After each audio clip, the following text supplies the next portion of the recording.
What's going on? This is B&J's Custom again in Dallas, Texas. We showing y'all the 89 Caprice, the block that we removed in the previous video. Here is the crankshaft. See if we can focus in on it a little bit better so I can show y'all some of these journals.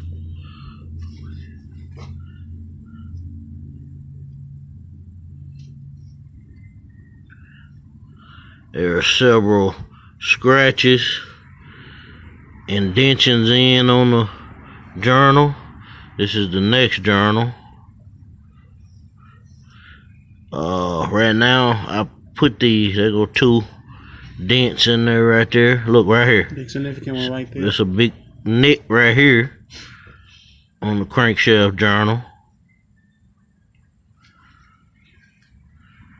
Alright, let's go to the next one. Take a look at it. There's some scratches right there.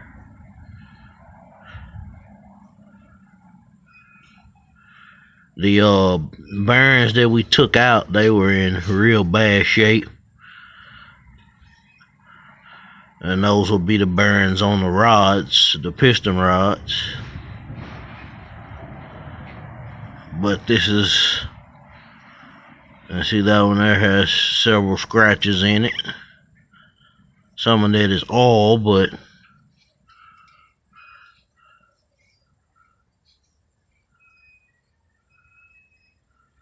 and here's the other journal.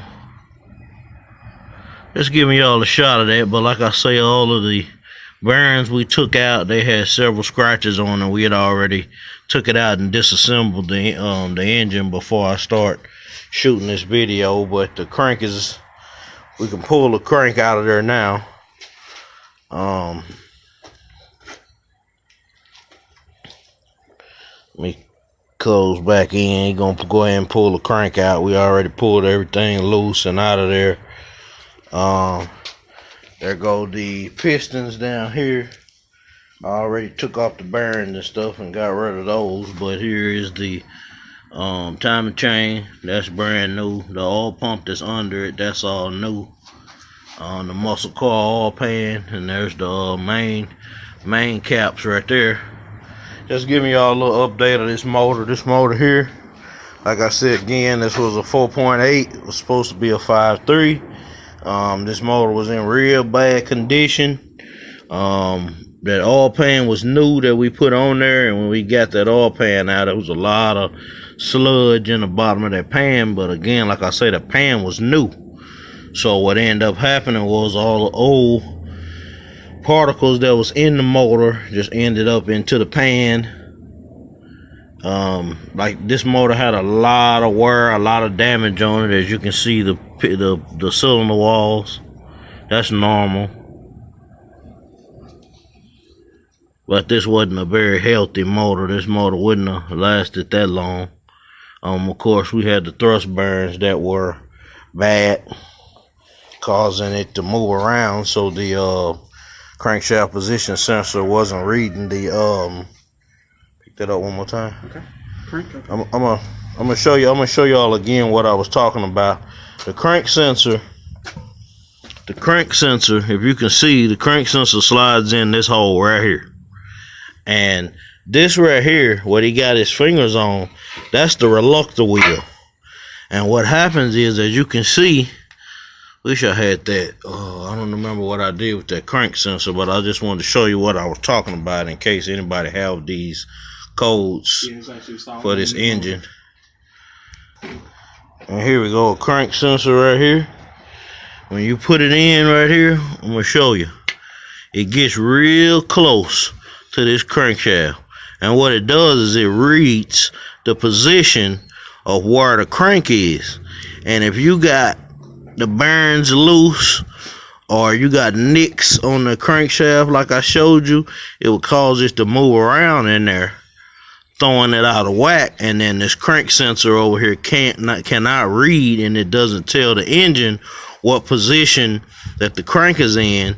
So it throws everything off, and what it does on these LS motors is it disables the it disables the firing because it's letting the computer know that, hey, there's a problem with the engine on the internal side of it.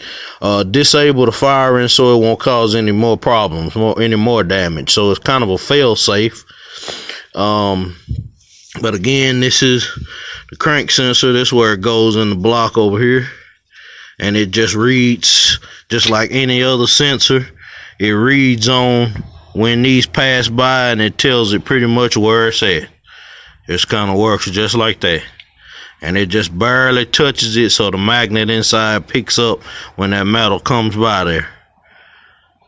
So that's all I wanted to show you on that end. But like I say, over here we got that Texas speed cam. We pulled it back out. And actually on here, you can actually see the specifications on it. So I actually have it on here. Here you go, got it. Okay. All the way. Roll around. Okay. Apologize for that. There it is. If the camera focus on it. My fault. You was right. Go around. Well, you can see there's the TSP, Texas Speed Performance. Right here. If the camera ever focus on, y'all can see there it is. You can see the specs on the cam. It's a 550 lift with a 112 loaf. So what we're gonna do is we're gonna be putting this cam over here in this block. We real blurry. Okay, there we go. I've already changed the motor mounts over. We're gonna be installing this cam. We're installing these heads over here. We already switched over to valve springs. It's got the bigger beehive valve springs on it, and we're gonna be putting the pistons back in today. So I'll update y'all later when we get it going a little bit more. All right, here we go. B&J Custom. We just giving y'all an update on it. Here it is, the same block, 6.0. We got the pistons in. As you can see, the cam is in down there. It's that Texas Speed cam again. Well, we got all the pistons in, torqued down, new rings, new bearings, all that. And as you can see, turns real good. You can hear the piston rings dragging on the cylinder walls, making that seal, and it turns real free. If you can't turn it like that without straining, something wrong. Take it back apart. Check over your work. It's very important. Check over your work, like he say. Mark out. Make sure all you remember we talked about these, the main caps, the numbers. Make sure all of them are in the right spot. That's 3. That's 2. That's 1. Well, we already put the oil pump on from the old one. You see the chain down off in there, the timing chain. That's a new timing chain. It's a new oil pump.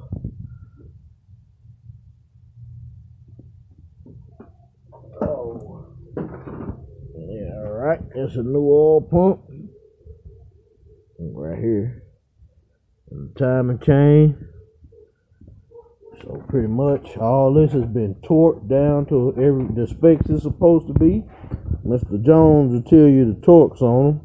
On the first pass on these 99 to say like late of 03, torque specs on these here, you torque these down to 15 foot-pounds, and then you're going to degree these out 60 degrees on here. So if you don't have like a degree wheel, it's best to get like a torque angle gauge. You can get them in like your local parts stores, Advance, AutoZone, O'Reilly's. They have them there. It's like $10. It saves you a lot of headaches. So yeah, 15 foot-pounds on the connecting rods, first pass, and then when you get ready to degree them, it's 60 degrees on these here. So and to put all that together, we use Lucas assembly lube right here. Don't have to be Lucas assembly lube, but that's just the one we prefer to use right here. Keep all your parts nice and all down, you know, for that first start up.